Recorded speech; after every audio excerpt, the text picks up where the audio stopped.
I was absolutely devastated when I found out my wife had been cheating on me while I was away on business. To make matters worse, she was still cheating on me. When I returned home, I had no idea what to do or where to turn for 10 years. Our marriage was rock solid. We never fought, we never even argued. It was perfect. And then one day it felt like it all fell apart. It happened. So suddenly I still can't believe it. One minute we were happy and in love, and the next we were getting divorced. All I know is that our marriage just wasn't as strong as I thought it was.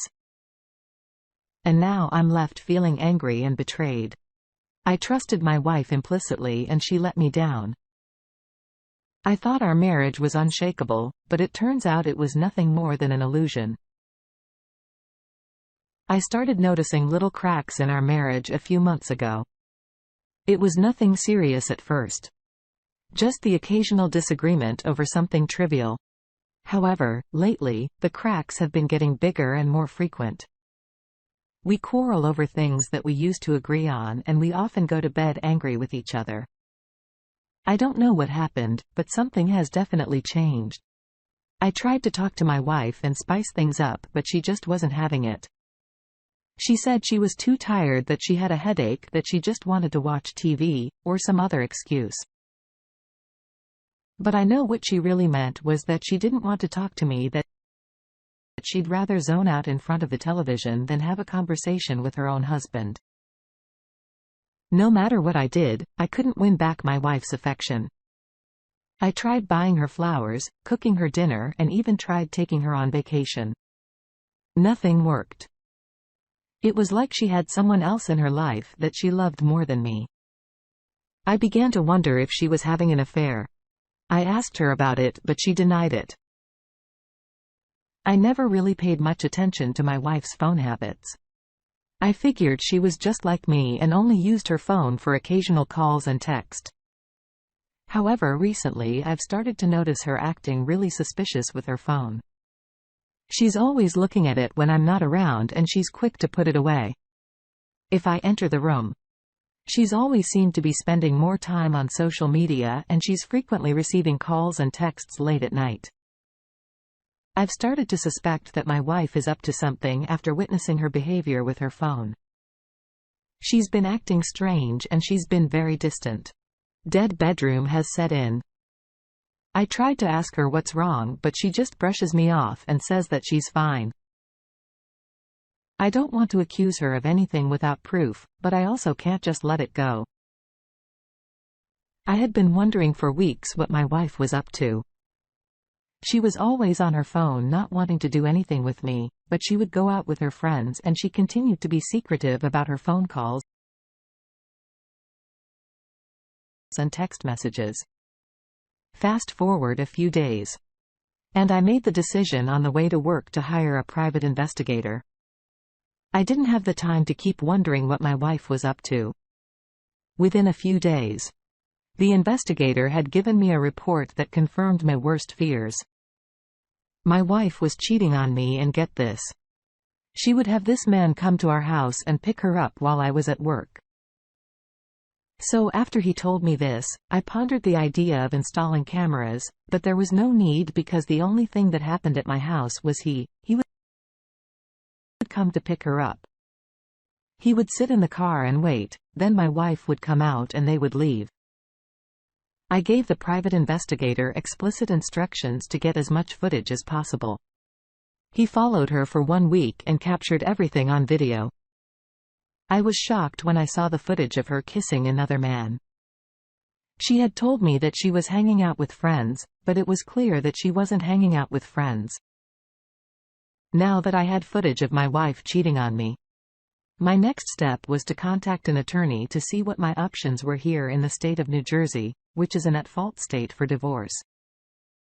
My lawyer explained that I would likely be able to use the footage as evidence in court, and that this would probably result in a more favorable divorce settlement for me.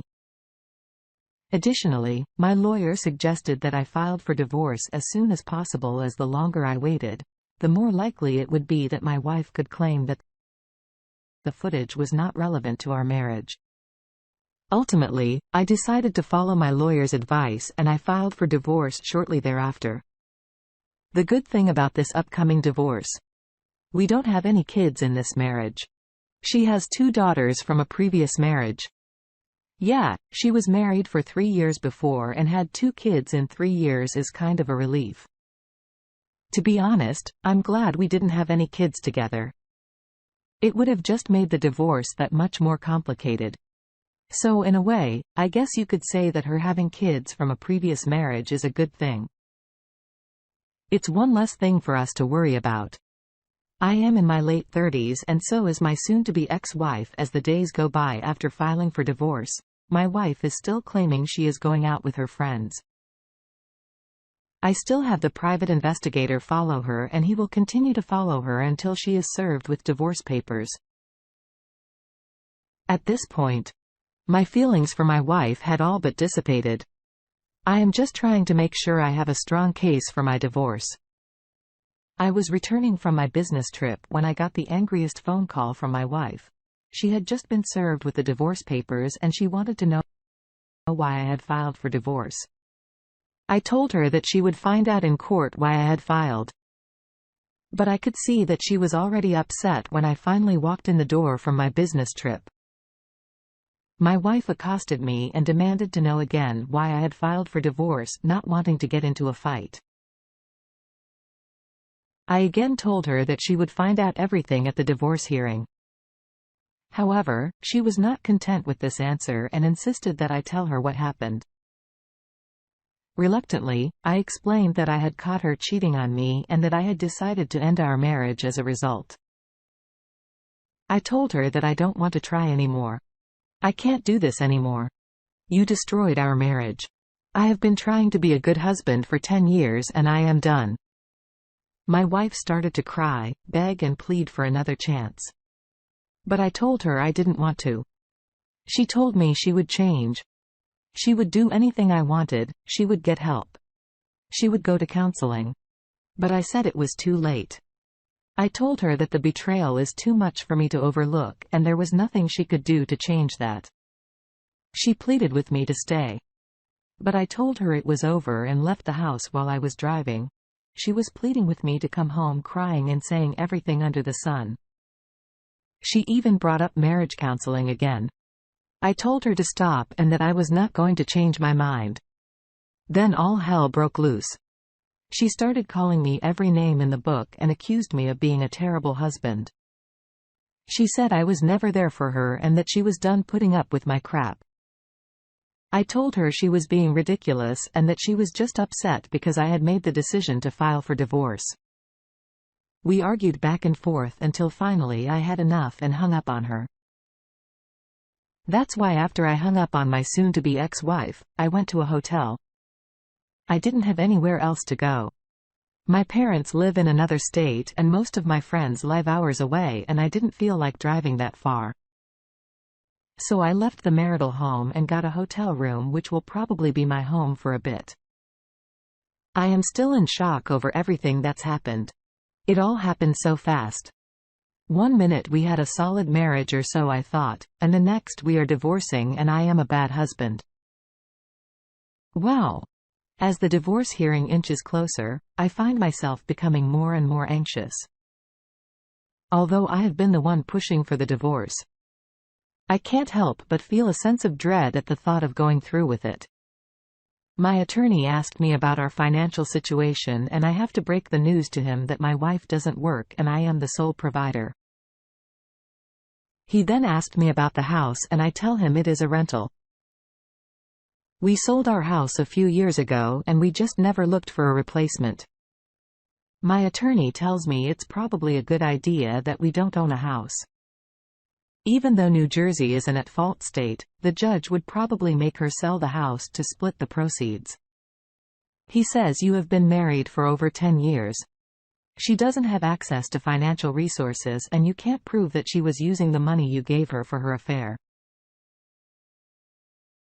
The day of our divorce hearing was a shit show.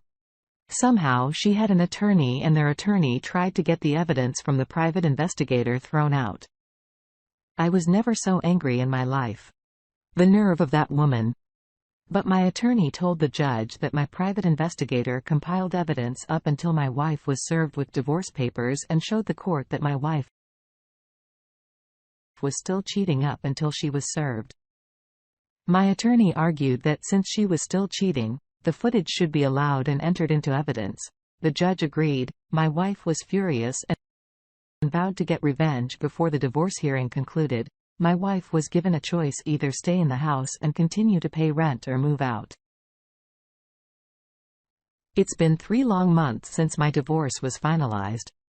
During that time, I've tried to keep my head up and focus on rebuilding my life. So you can imagine my surprise when a few of my coworkers came up to me and told me they seen my ex-wife working at a local department store. It had been almost 4 months since my divorce. And in that time I had barely left the house when I had to go to a local Best Buy. My ex-wife ran up behind me from the department store where she worked.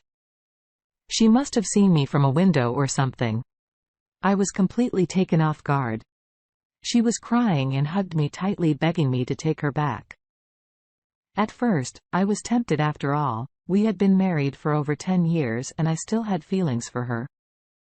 But then I remembered all the reasons why we had divorced in the first place. The main culprit was her cheating on me and disrespecting me. I gently pushed her away and continued to walk toward Best Buy. As the months went by, I learned that my ex-wife had been fired from her job after she was caught stealing. The company decided not to press charges and she ended up moving back home to Oklahoma. She ended up moving in with an old friend of hers who eventually kicked her out, and she ended up back home with her mom. I was surprised that she was able to get away with all of this, but I guess her mom was able to help her out in any case. It's been a few months since I've seen or heard from her. And I'm starting to feel like maybe she's finally out of my life for good. But thinking my ex-wife was out of my life for good was short-lived. She showed up at my door one day out of the blue, and I have to say I was shocked to see her. She said she wanted to talk, and I reluctantly let her in. She told me she had been going through a tough time and needed help against my better judgment. I helped her out financially afterwards. She started showing up more often and becoming more demanding. I soon realized that she hadn't changed one bit and that she was just using me. I finally told her that I can't support her. I am not her husband and she is no longer my responsibility. I also told her to stop coming to my house. Then she says she will always come to our home. At that moment, I realized that this woman is not going away. It sounded like she was going to be stalking me. After my encounter with my ex-wife, I went down to the courthouse and filed to get a restraining order against her. It was a hard decision to make, but I knew it was necessary to protect myself. The process was fairly straightforward and the restraining order was granted relatively quickly. In the meantime, I had to take measures to keep myself safe, such as changing my locks and installing a security system. It was an uneasy time. But fortunately, the restraining order was effective and my ex-wife stayed away. Looking back, I'm glad I made the decision to get a restraining order. It gave me a peace of mind and allowed me to move on with my life. It's been 3 months since she showed up at my door and I never saw her again after that.